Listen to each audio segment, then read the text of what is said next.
বেশ কয়েকদিন অসুস্থ থাকার কারণে কোনো ভিডিও এডিটও করা হয়নি, আপনাদের মাঝে শেয়ারও করতে পারিনি।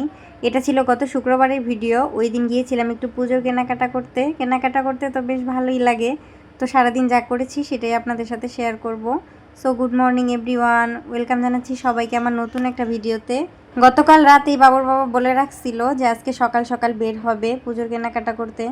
তো আমিও সকালে উঠেছিলাম, উঠে দেখি বাইরে বৃষ্টি হইতেছে। ভাবলাম তাহলে তার যাওয়া হবে না, তারপর আবার একটু ঘুমিয়ে গিয়েছিলাম। এখন উঠতে উঠতে প্রায় 9:30 বেজে গেছে। ঝটপট করে ডিম আর পাউরুটি ভেজে নিলাম, এটা দিয়ে সকালে নাস্তা করব।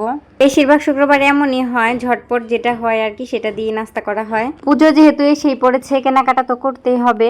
তোর বাবা বলতেছে এখন দিনটা একটু ভালো, মানে বৃষ্টি নাই, তাহলে ঝটপট রান্নাবান্না করে চলো বের হই। প্রথমে ভেবেছিলাম রান্না করব না, দুপুরে বাইরেই খাবো। তারপর ভাবলাম না, রান্না বান্না করেই যাই, আবার রাতে মানে আসলে পরে আবার একটা ঝামেলা হবে। তো ঝটফট করে একটু মুরগির মাংস বের করে নিয়েছি, সাথে মাছ ভাজি করবো, ব্যাস এতটুকুই। আর ফ্রিজে গতকালকে ডাল ছিল, তাহলেই হয়ে যাবে। পাশের চুলায় বাবুর জন্য মুরগির মাংস বসিয়ে দিয়েছি, আর এই চুলায় হচ্ছে আমাদের জন্য। আচ্ছা, কোন কোন দিদিদের কেনাকাটা শেষ হয়ে গিয়েছে অবশ্যই কিন্তু কমেন্ট করে জানাবেন। আমার হাজবেন্ড যেহেতু চাকরি করে, সেহেতু হচ্ছে শুক্রবার ছাড়া আমাদের সময় নেই, শুক্রবার ছাড়া যাওয়াও সম্ভব না। আর আমি একা একা তো কোনোভাবেই পারবো না বাবুকে নিয়ে, বাবু অনেক দুষ্ট। আসলে আগে যেমন পুজোতে আনন্দ হতো, এখন আর তেমন হয় না, দিনে দিনে আনন্দটা কমে যাইতেছে। তবে কেনাকাটা করতে আমার অনেক বেশি ভালো লাগে, কেনাকাটা করতে যাওয়ার কথা শুনলেই আমি খুব খুশি।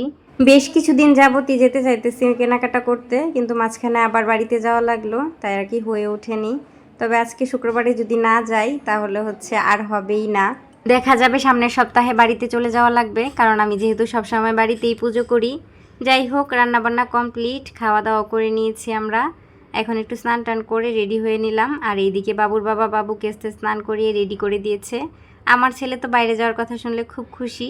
আমরা সবাই রেডি, এই তো আমরা বের হয়ে গেলাম। আর বাসার নিচে হচ্ছে বাবুর বাবা রিক্সা নিয়ে দাঁড়িয়ে আছে, তো এখন চলে যাব। তবে আমার ভাইকে এইবার খুব মিস করতেছিলাম। দেখা যায় প্রত্যেকবার ওকে নিয়েই যাওয়া হয় মার্কেটে, মানে আমরা তিনজন যাই। তো এইবার ভাই ছিল না, নতুন ভর্তি হয়েছে ভার্সিটিতে, তাই হচ্ছে আসতে পারেনি। তো যাই হোক, কিছু দূর আসার পর এমন বৃষ্টি শুরু হয়েছে, অনেক বৃষ্টি হয়েছে, ওয়েদারটা অনেক ঠান্ডা। তো আমার ভালোই লাগতেছিল যে ঠান্ডা ঠান্ডায় কেনাকাটা করতে পারবো, গরমের চাইতে ঠান্ডা পড়লেই বেশি ভালো লাগে। তো ঘুরে ঘুরে বেশ অনেকক্ষণ কেনাকাটা করা হয়েছে, সন্ধ্যাও লেগে গিয়েছে। কিন্তু পরে এত রোদ উঠেছিল, ব্যাপক গরম লাগতেছিল।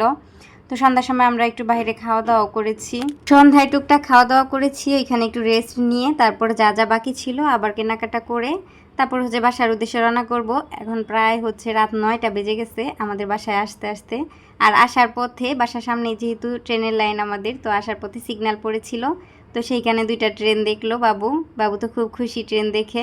তো বাসায় এসে আগে ঝটপট করে শরবত করে নিলাম, বাইরে এত বেশি গরম, আমার শরীরের অবস্থা খুবই খারাপ। আর বাইরে তেমন ভিডিও করা হয়নি, কারণ আজকে যেহেতু শুক্রবার ছিল, শপিং মলে অনেক মানুষের ভিড় ছিল। যাই হোক, আজকের ভিডিওটা এই পর্যন্তই। ভিডিওটি ভালো লাগলে আমার চ্যানেলটিকে সাবস্ক্রাইব করে আমার পাশেই থাকবেন পরবর্তী ভিডিও দেখার জন্য।